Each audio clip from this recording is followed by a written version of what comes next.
So as we begin our series titled Love is First Priority, introduce myself. I'm John Bordeaux. I'm a former pastor. Have been married 40 years, a little over 40 years. I have 4 sons and 4 grandsons. Master's degree in theology, and I've also done some counseling.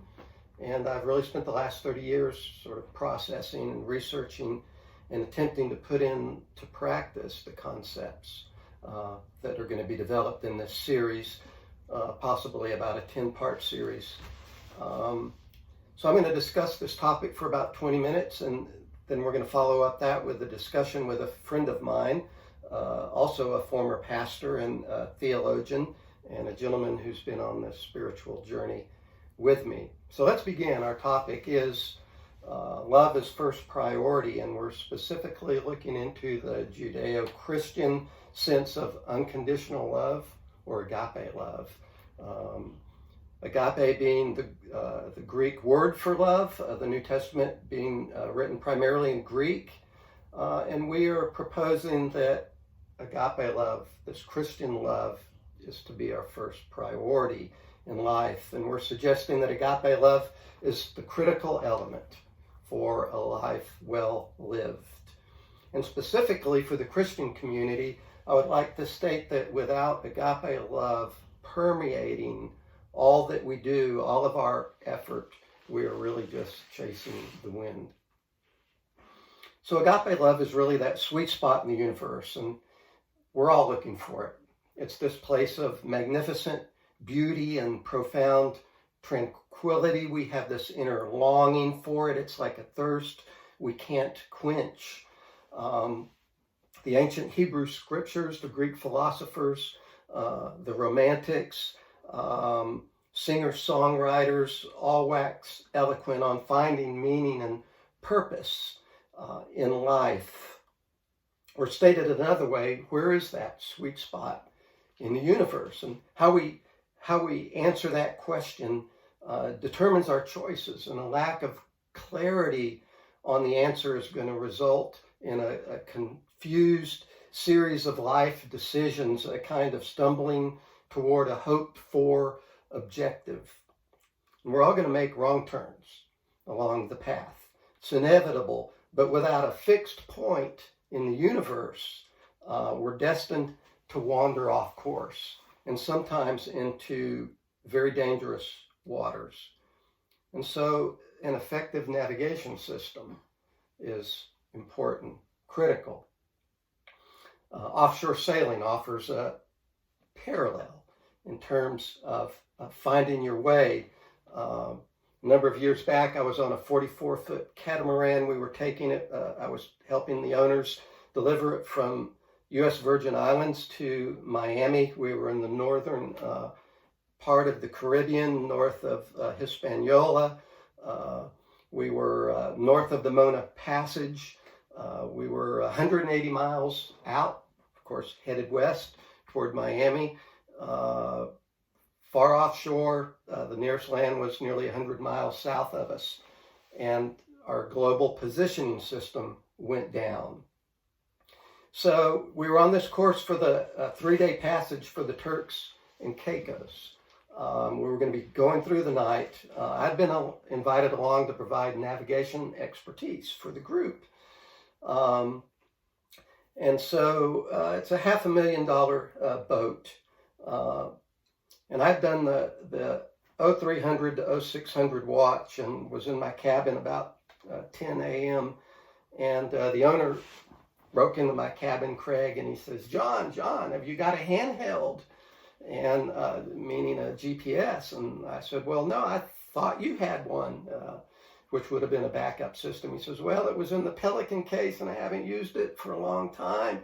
The batteries had corroded. It's not working.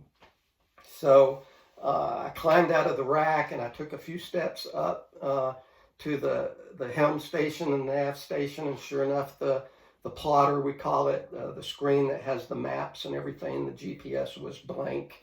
It was dark.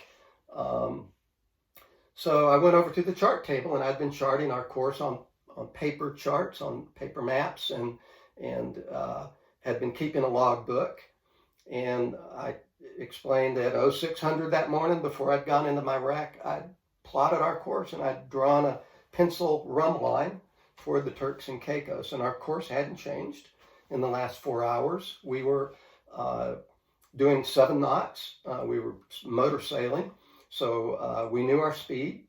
And so I said, listen, guys, I said, we were here at 0630. I said, at 7:30, we're 7 miles further down the rum line.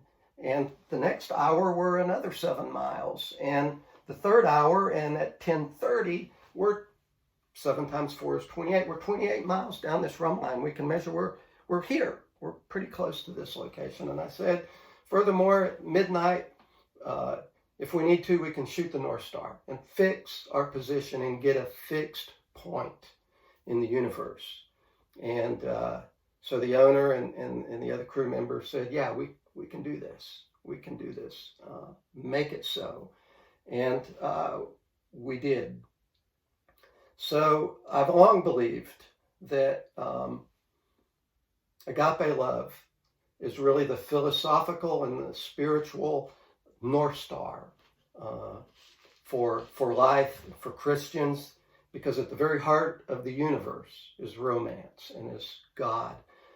It's here that we encounter that spectacular beauty and that profound peace.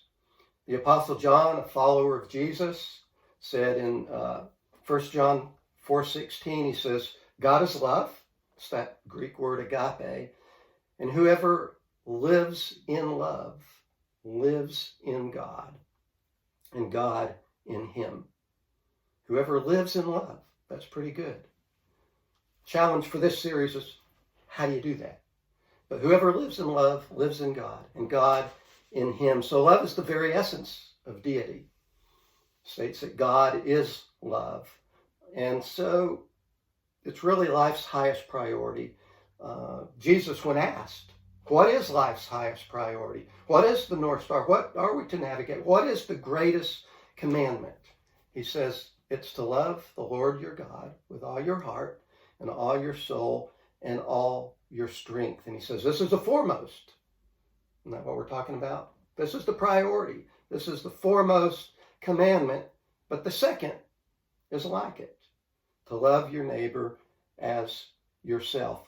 And he says, on these 2 commandments hang all of the law and the prophets. All of the scriptures are bundled around the core, this core of love. So Jesus offers a navigation system to unlock the magic of the universe. We're given really this 2-sided key to love God deeply, completely, incandescently, and to turn our heart then toward our fellow man and to love them as we would love ourselves. So love remains singular. Of all the philosophical options, of all the religious things we can do, love stands foremost.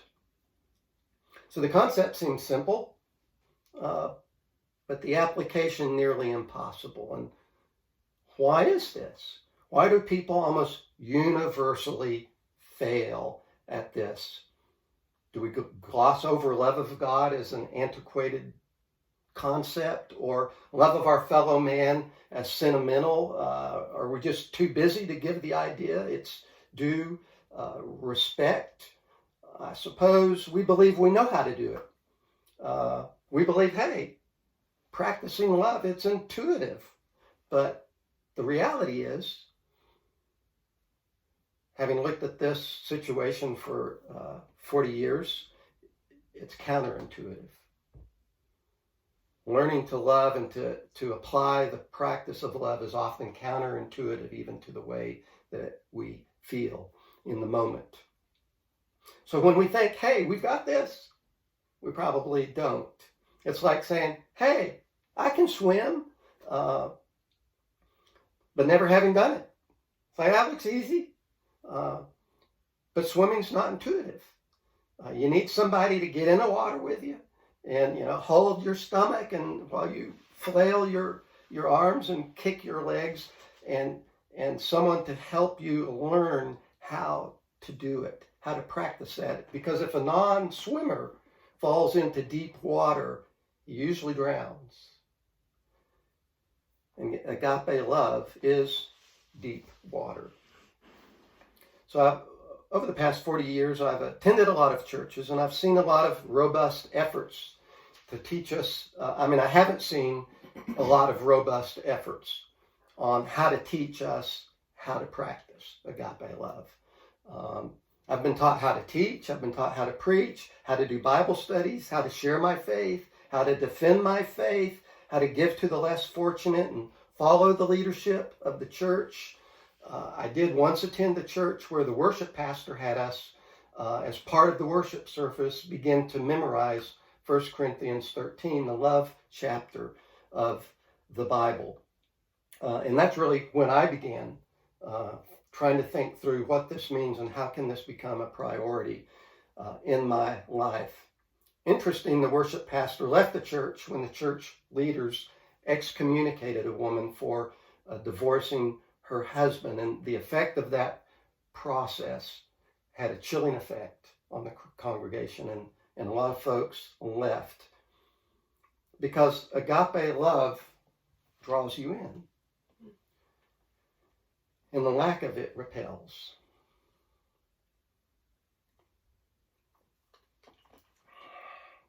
So the fact that you're listening to this series, that you're here today, suggests at least perhaps that you're intrigued by the challenge to make love a first priority. And I offer the additional challenge that if you don't get it right, if you don't make agape your fixed point in the universe, you can spin off into a black hole and perhaps not get out.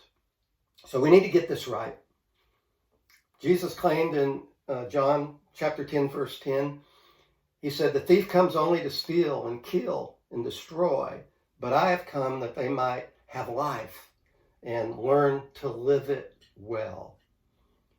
So that's really the heart of this series, is learning how to put agape love into practice, and as a result, learn to live life well.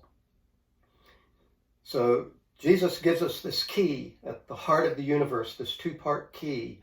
It's how we find the sweet spot in the universe, learning to love God deeply and completely and our neighbor as ourself.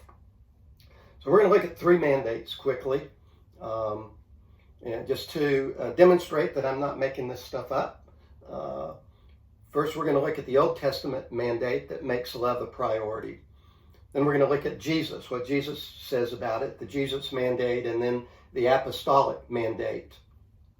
So the Old Testament was originally written primarily in Hebrew, and there's 2 primary words for love in the Hebrew. The first word is ahab, most often translated simply as love or loves, and it's used over 200 times in the Old Testament. The other very significant word is hesed, again translated primarily as love, but oftentimes as unfailing love, and sometimes even as kindness. So it's this hesed love of God. And this love is distinguished by its unconditional character. The object of the love may not be worthy of that love. It's distinguished by its unfailing character. And this term also is used over 200 times in the Old Testament. And altogether, the various words for love and affection, there's over 500 verses in the Old Testament that takes us into that concept. So this is interesting. If we go to the book of Deuteronomy, chapter 6, verse 5, we're given this mandate: to love the Lord your God with all your heart and with all your soul and with all your might. And that sounds familiar. So when Jesus is telling us what's the first and greatest, foremost commandment, he's actually quoting the Hebrew scriptures. Very interesting. Then in the book of Leviticus, chapter 19, verse 18, we see an additional mandate: you shall not take vengeance. or have any grudge against the sons of your people, but you shall love your neighbor as yourself. So this two-part commandment that Jesus gives us is actually drawn out of the Old Testament. And of course, there's many other passages in the Old Testament that develop this concept of unconditional love. Psalm 107, we're told to give thanks for his unfailing love. There we see that unconditional, that unfailing love, and it's repeated in that one psalm 6 times, that phrase, give thanks to the Lord for his unfailing love. So it's a generous, gracious type of love, that unfailing Hesed love. Again, in Psalm 136, says his love endures forever. And this statement's repeated 26 times in that one psalm, in Psalm 136, to emphasize that God's love is eternal. He says it endures forever, it's consistent, it's unchanging. It's to be our first priority. So his love, God's love, is the central theme of the Old and the New Testament. What about the mandate in the New Testament? Well, we know Jesus quoted the Old Testament, looking at that first priority, that greatest commandment, to love God completely, without reservation. But Jesus made dozens of others, profound, powerful statements and challenges to practice agape love. 1 John 15, verses 10 through 13 are significant. If you keep my commandments, you will abide in my love, just as I have kept my Father's commandments and abide in his love. These things I have spoken to you, that your joy may be full, and that my joy may be in you, and that your joy is made full. This is my commandment, that you love one another, just as I have loved you, just as the Father has loved you, that you love one another. No man has greater love than this, but that he lay down his life for others, for his friends. So if we break it down, essentially, we're being told that if we abide or live this life of love, we're going to find a deep and abiding joy. So there's all of these results that come from living in this sweet spot. And we shouldn't forget John 3:16, where Jesus explains that God so loved, and it's that agape word again, God so loved the world that he gave his only begotten Son, that whoever believes in him will not perish, but have everlasting life. So God's love and the love of Christ is demonstrated at the cross. Christians talk about this all the time. And it's good news, but in some ways it's secondhand news. We've just heard it so much. God loves me, died on the cross for me.